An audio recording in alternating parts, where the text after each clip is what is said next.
Chairman Wilson, Ranking Member Phillips, members of the subcommittee, thank you for the opportunity to testify this morning.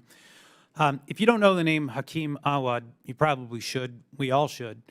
In 2011, he murdered all 5 members of the Fogel family, including a 3-month-old baby girl. Awad has since received tens of thousands of dollars from the Martyrs Fund of the Palestinian Authority while he sits in an Israeli jail.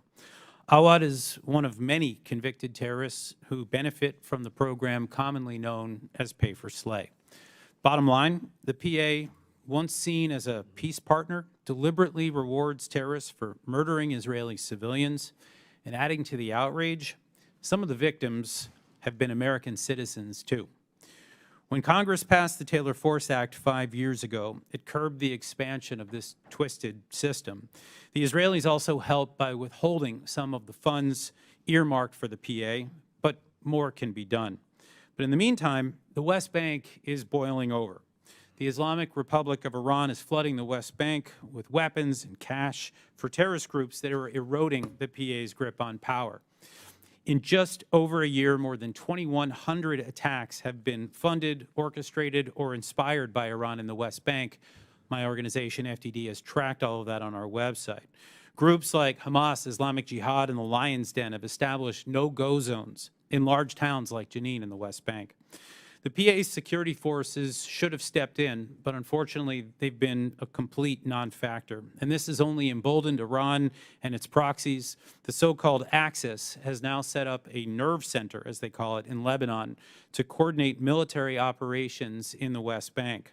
Hamas, in short, is loving this strategy rather than periodically inviting destructive wars upon Gaza, where Hamas is the governor. The group is now exporting chaos to the territory that it seeks to conquer. The West Bank is Hamas's ultimate prize in the political and military contest that it has had since 2006 with the Palestinian Authority. If we're not careful, Mahmoud Abbas could gift Hamas and Iran this valuable piece of real estate. At 87 years old, after more than 18 years in power, Abbas is past his expiration date. Worse, he has turned the PA into a cesspool of corruption where political expression is outlawed and the government enriches Abbas's cronies, not to mention murderers.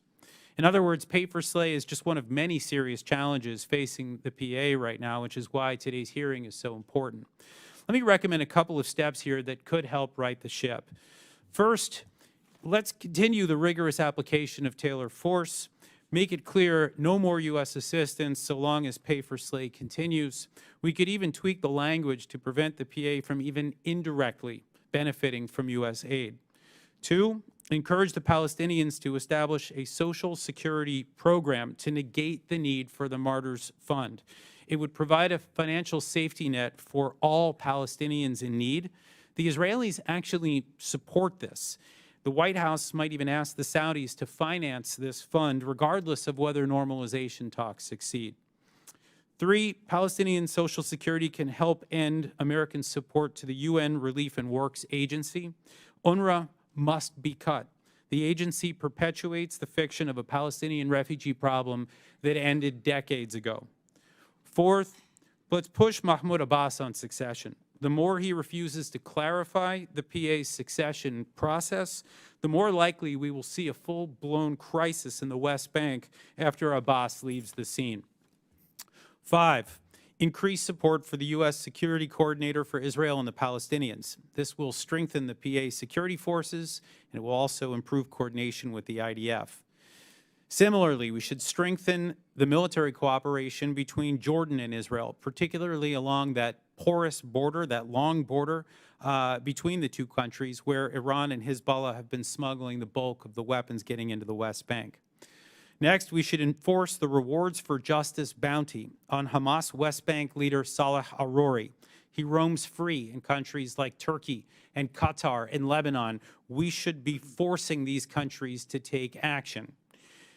8th, we should pass the Hamas International Financing Prevention Act. This would mandate sanctions on senior Hamas and Palestinian Islamic Jihad terrorists, as well as individuals, companies, and foreign state actors supporting them.